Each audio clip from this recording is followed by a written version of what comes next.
The MS Michigan Man 64 podcast. My name is Brian Wallace, and I am the MS Michigan Man 64. The MS Michigan Man 64 podcast is about chronic disease awareness. I have had multiple sclerosis for the last 27 years. It's an invisible chronic disease that I've been battling for half of my life.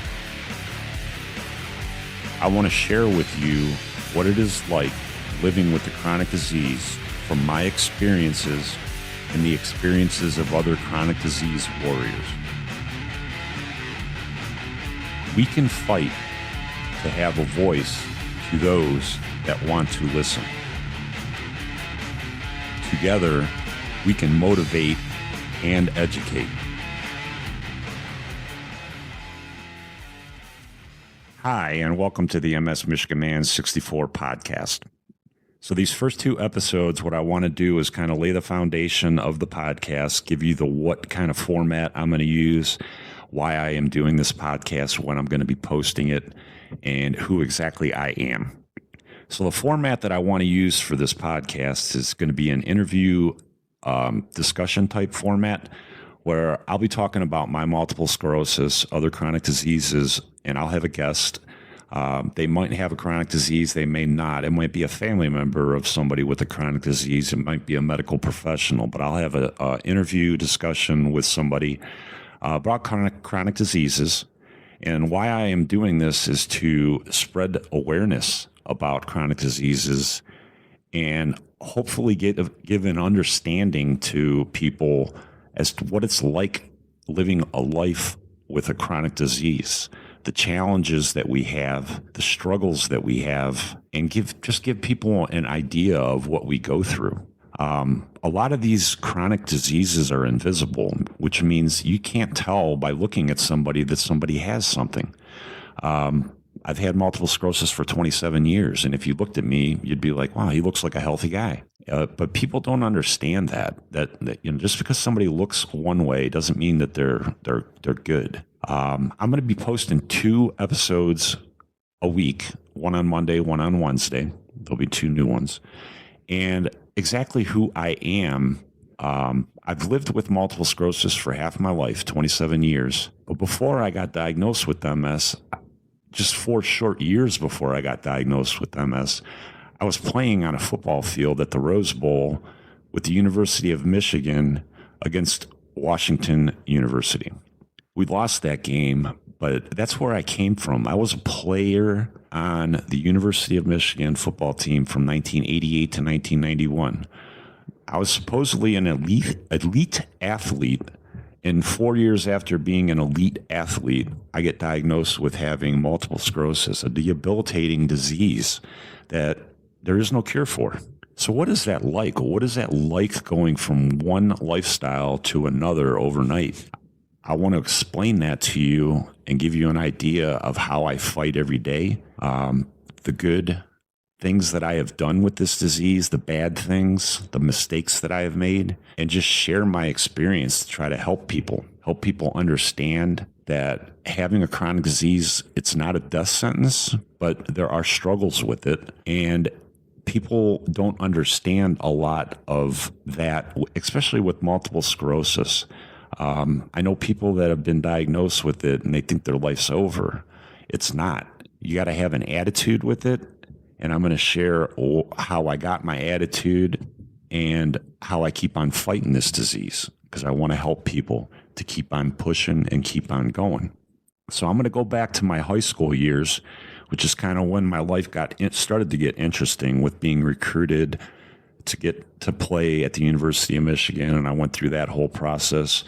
But I also had some bad things that happened to me when I was in high school too, that can explain a lot of my mental health issues that I've had, that I've lived with my whole life. But my freshman year, I had a great family. I had, my mom, my dad, and I had a brother. It was perfect situation. I had nothing to complain about.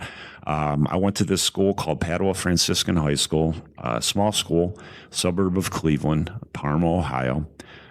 Great school, great academic school, which I'll get into a whole lot about throughout my podcast too. But I went to Padua. I wanted to follow in the footsteps of my brother. My brother was already going to Padua, and he played hockey for them, and I wanted to follow in his footsteps. I played hockey. So I went to an orientation before my freshman year, and the football coach approached me, Tom Cahuth, great guy, great coach, great friend. And he approached me when I was just coming into high school, and he said, hey, do you play football? And I go, no, coach, I play hockey. And he goes, man, you're a big guy. He goes, you want to play football? You're more than welcome to. And he tried talking me into coming out, and I did. And that was the first time I actually ever played, because when I was growing up where we were in Parma, they had leagues that it was a weight limit. And if you didn't make the weight limit, you couldn't play. And I always had that problem being a bigger guy. So I never was able to play football. So I played hockey, and that was my sport. I loved it. And I played baseball too. But I never played football until I got into high school, my freshman year. So I went out for the football team. I liked it. I enjoyed it. I had a good time. And then my sophomore year starts, and that's where things started getting interesting. My sophomore year, I am getting ready to start the season. My mom and dad are at home. Everything's fine. And I'm working my way up the depth chart, and I'm getting a shot at starting for the varsity as a sophomore. And I'm all excited about it, and I'm coming home. This is before the season started, and I'm telling my mom and dad about it. And my dad went to one of my scrimmages, and it happened to be a little rainy that day, and he ended up falling. No big deal. He got up. And a few weeks goes by, the season starts, and I'm actually I'm not starting the first game, or I don't think the second game either. But by the third game, I got to start. But my dad was still having a lot of problems, and he was going to a doctor, and he wasn't even able to really walk. So he wasn't even able to go and see me play, because they were trying to figure out what was going on with him. Another month goes by, and they finally diagnosed my dad with cancer in October of that year, my sophomore year. So I finish out that football season. My dad's sitting at home. Again, he never saw me play. And I playing hockey. Now we're into the hockey season, and played for an incredible coach, Doug Hauser, who was an Ohio State grad, actually. And my dad ended up passing away in January of that sophomore year. And I never really had a chance to grieve, because my mom, she was 47 years old at the time, and she was just solid as a rock. And my dad passed away, and she never missed a beat taking care of me and my brother. My brother was already a freshman in college at Kent State University, so it was just me and my mom at home. But I just watched my mom and watched how she just pushed through, and that's what I did. So we start my sophomore year, and I'm starting to get a little bit of fan mail from colleges that summer before my sophomore year or my junior year. And I'm getting some college letters saying, hey, we're interested in you. So this is my junior year, which was, I think, my most important year. I'm having a really good year. Our team is doing really, really well. We're undefeated. We had incredible athletes in high school for the 2-year period that I was there, my junior and senior year. My junior year, we had guys that we had a lot of Division I players. I went to the University of Michigan. We had another guy, Dan Kalikovo. He went to Toledo University to play football. Mark Venadia went to Purdue University to play football. Mike Krieger went to Miami of Ohio to play football. Greg Zawi went to Cincinnati to play football. Greg Parham went to Youngstown State to play football. So we had a lot of good athletes on that team. We went 9-1, lost our last game, but it was just a great team athletically. So I'm getting a lot of love in the mail. I'm getting phone calls. Coaches want me to come and visit the college. Hockey season's starting. Me and my mom are, in between hockey games. We're traveling around, going and visiting all these schools. We drove up to Michigan, visited Michigan State, visited Indiana, Purdue, Notre Dame, Boston College, West Virginia. And we were just traveling everywhere. So I still never had any time to grieve my dad's death. I'm just keep on moving on. Life's going on. So I'm getting recruited really heavy, and my senior year starts, and I have it narrowed down pretty much to Michigan, Michigan State, Indiana, Purdue, and Notre Dame. And I also had Ohio State in the mix because I was an Ohio guy, and I really liked Ohio State up until my senior year is when, things just kind of went south with Ohio State. But I actually was considering going to Ohio State. I really liked the school. I was going on my official visits at the time, my senior year. I had been to Indiana, Purdue, Notre Dame, Michigan State, and Earl Bruce had gotten fired. And I looked at my mom and I'm like, I don't even think I want to consider Ohio State because I don't know who's going to coach them. And she's like, I get it. And so a couple of weeks goes by, and then John Cooper was hired by Ohio State.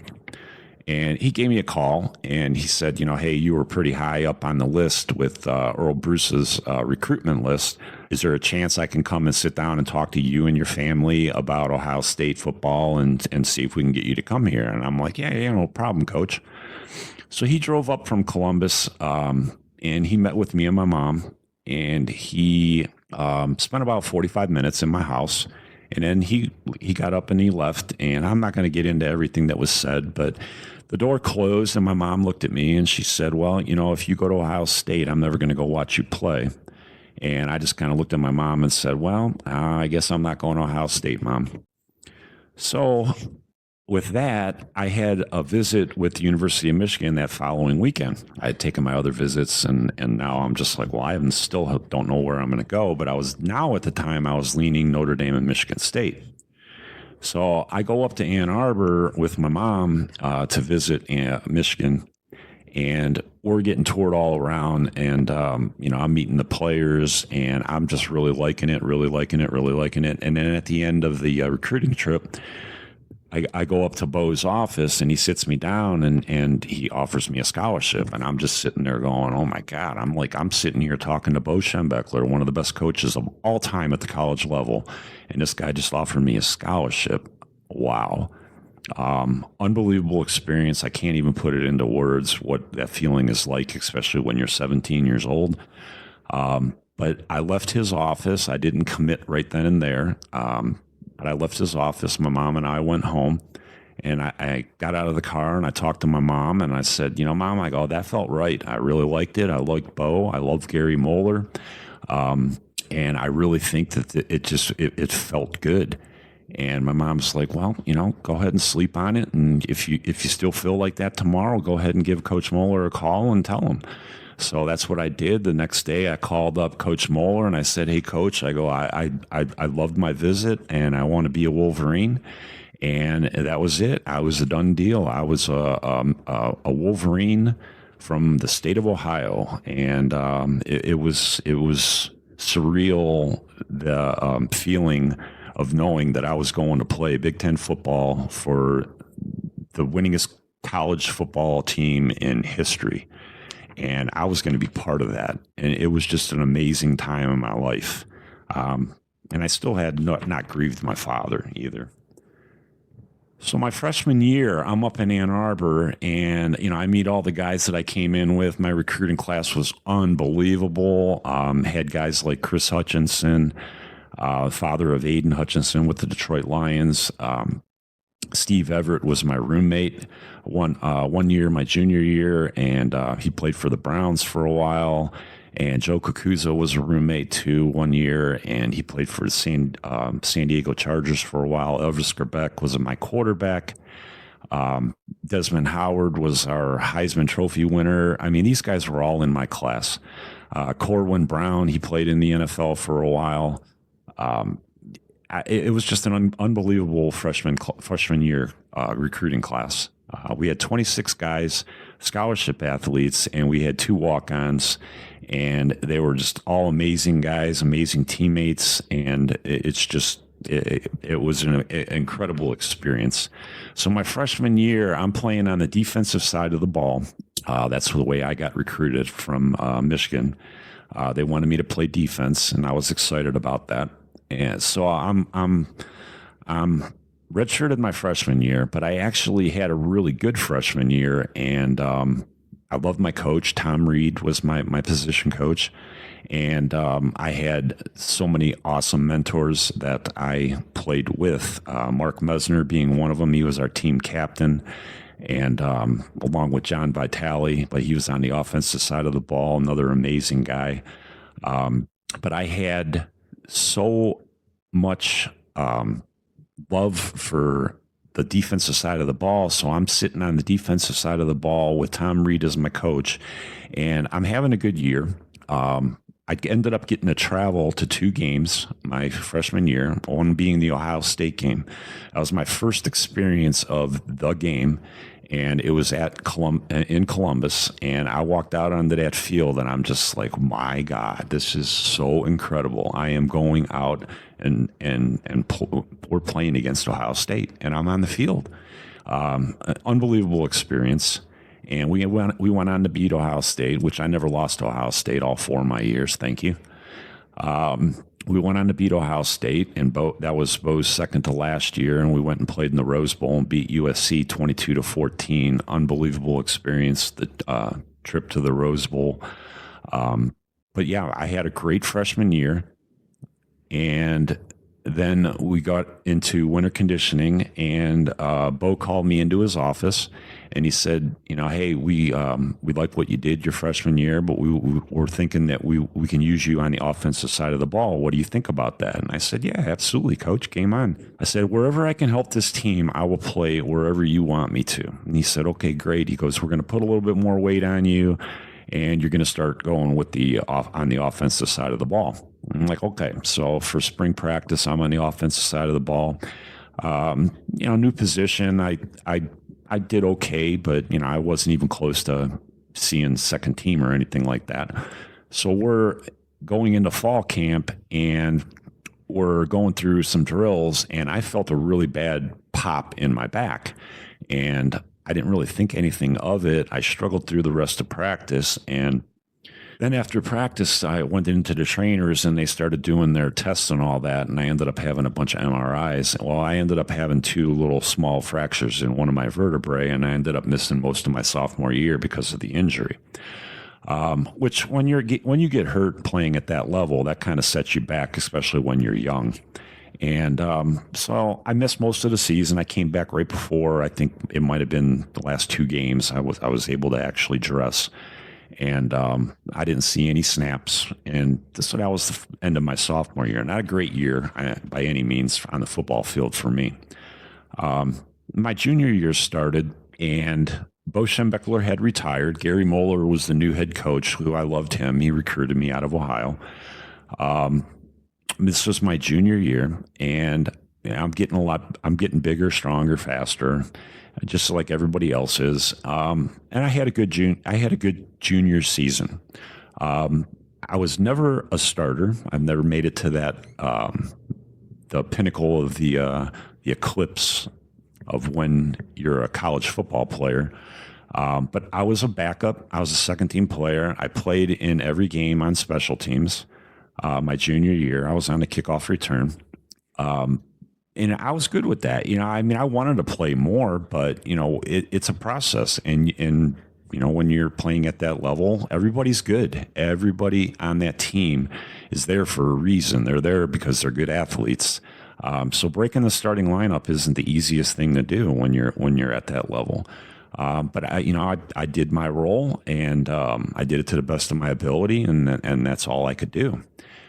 So I had my junior year, and we went to the Gator Bowl, and we beat Ole Miss in that game, and I actually played a little bit in that game. And the junior year closed up, and so my senior year rolls around, and I'm pretty healthy. I have a good senior year, but I'm in the same role. I'm still a second team player, backup, which, of course you're going to be disappointed, but it is what it is. You got to prove it on the field. But I practiced like I was a starter. I knew I was only a play away, one play away from going in. And it happened one time. And that's the funniest part about this whole story is, I wanted to play so bad so that I can say that I played on TV for the University of Michigan. And we went out to Minnesota the one game, and my mom traveled to a lot of my away games, but she didn't do the real far ones. So she would go to Indiana, Purdue, or Notre Dame, or down to Ohio State, but she didn't go to real far games. So we're playing Minnesota up in Minnesota, and Rob Doherty, who is my travel roommate on road trips, he ended up going down, and he was the starter at left tackle at the time, and he went down real early in that game, like in the first quarter. So I hear my name, Wallace, you're up. And so I go into the game, and, Steve Everett's in there in the huddle, and he gave me a little wink, and I'm like, yep, ready to go. So I go and have an incredible game. We beat Minnesota pretty good that game. But I made the Victors Club, which that was unbelievable in itself. Just because you watch it every week, see these guys' names that had good games. They go up in the Victors Clubs. Now my picture's up on the Victors wall for the Minnesota game. And the kicker of that whole thing is I came home and I told my mom, I'm like, hey, Mom, I got in. Rob got hurt. And my mom's like, yeah, I heard it on the radio. Because they didn't have TV and not every game was televised back then in 1991. So yeah, I actually played in that like three and a half quarters of that game, graded out, made the Victors Club, and my mom didn't even get to see me play. Yeah, it was a kicker. But it is what it is. What are you going to do? I mean, not every game was televised like it is today. We had quite a few, like we might have had 3 or 4 non-televised games. And Minnesota was one of them that year, and that was the game that I played in. So that was my Michigan career, and even after that game, the rest of the year, I went back into my backup role, and on the kickoff returns, Rob, he was healthy enough to play, so I didn't need to play any snaps for him. But I had a great senior year, and as far as what I was trying to live up to. And after that season, I had 1 year of eligibility left, but I just didn't feel like I was going to be able to go through that year of training again. I was on schedule to graduate in May, and I had talked to my mom, and I said, Mom, I don't know if I want to go back and take my 5th year. And my mom was like, are you sure? You'll get another year scholarship out of it. I'm like, Mom, I just don't think I can do that grind again. And I think a lot of it had to do with, I was a little bit salty that I didn't get a lot more playing time the year before for whatever reason. I mean, I was young and dumb, and I regret it now, but Gary Moeller called me into his office, and he said, hey, Brian, you weren't at the team meeting. How come you weren't there? You're coming back, right? And I said, no, Coach, I'm not coming back. He said, Brian, you're going to be starting next year. I said, I understand that, Coach. I go, I just don't see a path for me to get to the NFL, and I just don't know if I want to go through all that training again and go through that grind if I don't have a path. And I think he understood what I was saying, but he kept on saying, "Are you sure? Are you sure?" And I, like a dumbass, I said, "Yeah, I'm sure." But I ended up not going back for my 5th year because I was graduating, and I watched my fellow classmates finish out their careers, and it was hard to do watching them on TV, going, "God damn it, man, I should have been out there with them." But you make choices in life. Some of them you regret later on. That was definitely one of them for sure.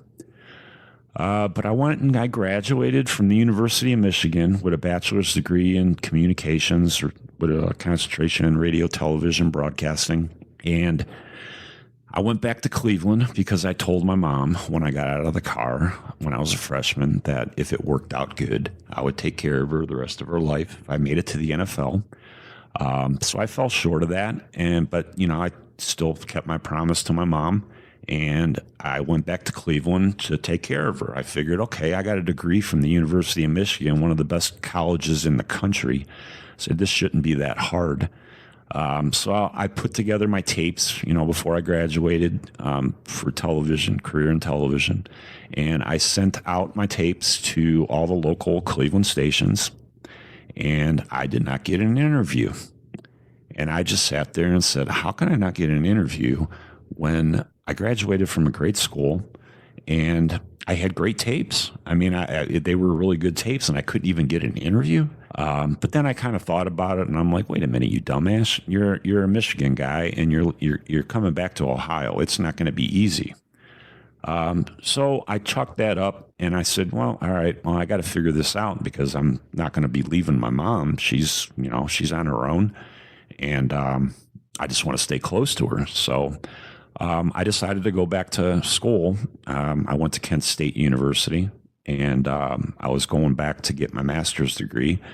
And my game plan, because I had to change it, my game plan was to be a teacher and coach football. So I went back to school to do that. And in between that 4-year period, I blew my Achilles out. So I had to rehab that. I got into running because I was rehabbing that Achilles. So I started running a lot. And I had a friend of mine that was into triathlons at the time. And he said, hey, Brian, he goes, you ever think about doing a triathlon? I said, no. I said, I couldn't do the swim. And he said, no, you can train. So to make a long story short, what I did was I used that training to rehab my my Achilles, and I ended up running in a national city triathlon, and I finished it. And I really, really loved it. So I'm like, all right, and I'm probably about 25, 24 at the time. So I'm going to school, and I'm doing all this training, and I met this guy, and he said, hey, I remember you from when you played at Michigan. And I'm like, really? I go, I wasn't one of the stars. I don't know how you remembered me, but he knew who I was. And he said, hey, I work for the state of Ohio. And, are you looking for a job? And I said, no, I told him, I'm not looking for a job. I said, I'm going to grad school. I'm going to be a coach and a teacher and blah, blah, blah.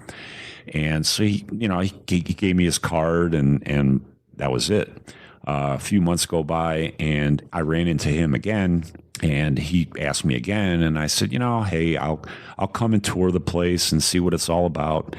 Well, it ended up Mark was an Ohio State grad, which is kind of funny to the story, but I went out and visited the prison that he worked at. And, I walked around and I'm like, wow, okay, this isn't really what I expected a prison to be. And, he said, you got a job if you want one. And I'm like, all right. So I had about a year left of my master's, a little less than a year, and to get my teaching certificate, and I bailed on it. And I started working for the state of Ohio, changed game plans again. I'm like, all right. So I'm working for the state of Ohio. I'm running. I met my ex-wife. And then all of a sudden, I'm 25 years old, and I'm out training, and I started tripping. And I'm just like, man, what's going on? Why are you tripping? And I just kind of blew it off. And, and I kept on going. I kept on going. And it wasn't every day. It was just like kind of like a hit or miss thing. It wasn't like I was tripping all the time. So that happened for a few months. And now I'm probably 26 at the time. I'm getting ready. I'm actually engaged to be married, and my vision starts going all whacked out. I can't see the difference between red, yellow, and green at a traffic light. I'm seeing double vision, and I'm really scared, and I'm panicking. So I'm about a year and a half into my career with the state of Ohio. I'm a parole officer. My game plan was I was going to go federal after I got some experience. And then all of a sudden, I'm going to doctors, and they're trying to figure this out, and they can't figure it out. And the next thing I know, it's like 10 months later, I'm just newly married, and I'm told by a doctor that I have multiple sclerosis. And I didn't even know what multiple sclerosis was at the time. I was just sitting there going, okay, well, that's great. What is that? And then the more information I got with it, it was just like, wow, okay, I guess you're screwed. And I think that's the attitude that a lot of people get when they get that diagnosis that first time. And I talked to my doctor that diagnosed me, and I owe my life to the guy. His name is Joe Hanna, Dr. Joe Hanna, and the whole ironic thing of this whole story is that I had this relationship with him for 15 years, and he ended up moving to South Carolina. But how a small world, we're talking in my first couple of years with multiple sclerosis. And he was a graduate of Padua Franciscan High School, the same high school that I graduated from. He was 10 years older than me. And I just had that bond with this guy, being a Padua alumni, him and I. And he just took amazing care of me. I wish he never moved, but I get it. But it was such an amazing, because of the doctors that I went to before I found Joe Hanna, they were spinning me around and they were trying to test me for all kind of different things, lupus and everything. They were sticking needles in my back to get spinal fluid. And it was just such a frustrating time. And, Doc, when I went to see Joe Hanna, Dr. Hanna, he just looked at me, looked at my MRI, and he said, "Brian, you got MS." And I'm like, "Okay, that's it?" I go, "It's as easy as that?" He goes, "Yeah." He goes, "We got to get you on a DMT now, a disease modifying therapy right now." I'm like, "All right." And, and I asked him right off the rip, I'm like, "Okay, I got MS. What do I need to do?" And he goes, "Don't do anything that you're not doing right now, Brian." He goes, "You're in great shape." He says, "Keep on doing everything that you're doing, and you can live a normal, as normal of a life as you can." So that's pretty much the way I have lived my life. And I have Michigan football to thank for that, because they're the ones that put me into that mindset of, okay, you got a game plan and something happens and something changes on that game plan. You got to flip the script and you got to come up with other plays. And I've had to do that my whole life with MS. It's a constant battle, and it's 24/7 a day. And a lot of people just don't understand that. That's what this podcast is going to be about. It's going to be me talking about my disease, giving you the information that I have learned from having this disease for 27 years. I want to motivate people that are diagnosed with this disease that this isn't the end of the road. You got a lot of life left in front of you, and you can do this. I want to encourage them to keep on fighting, and I want to be a role model as to how to handle a chronic disease. And again, I'm not saying that every way that I have done it is the right way. I don't know if there is a right or a wrong way when you get diagnosed with that chronic disease. But I know that you can't quit. Just because you hear those words, you have this. You cannot quit life. Life is going to go on with or without you. And I'll use quotes every now and then from Michigan, Bo Schembechler. And Bo used to always tell us as a team that the sun will always come up in the morning. It doesn't matter if we won, lost, life was going to go on. And I've always used that phrase that he always told us, that the sun was always going to come up every day. When, if something happened with my MS, the sun's going to come up tomorrow. So I got to keep on going. And that's the message that I want to keep on giving to people with this podcast. So I hope that you enjoyed this intro. I'm going to conclude it on the next post MS diagnosis. So I'll, go through my life, for the last 27 years and the different things that has happened to me. And then we'll start getting into the discussion with other chronic warriors. And that's when it's going to start getting fun for me, because we need to spread this awareness, and we need to spread this understanding that, we're not a washed up part of society being disabled. We can still be a productive citizen and give our talents to other people, to help other people. So I'm going to post in my summary the links that I have social media on. Please follow me. I do have a Instagram account. It's MS Michigan Man 64. I have a TikTok account that's MS Michigan Man 64. And I also have an email, msmichiganman64@gmail.com. I'll put those all in writing so that you have those links. Please, if you have any kind of questions about multiple sclerosis, if you're not diagnosed yet, or if you are diagnosed and you're just scared, you have every ability to get a hold of me, and I will talk to anybody about this disease. This disease sucks, but it's not the end of your life. And we can make a difference by talking about it. So I'm hoping that everybody enjoys what I'm going to be bringing them. And please subscribe, hit the subscribe button at the bottom of this podcast. And please follow along with me for this new journey in my life. Thank you for tuning in. This is MS Michigan Man 64, Brian Wallace. I will talk to you later. I am out.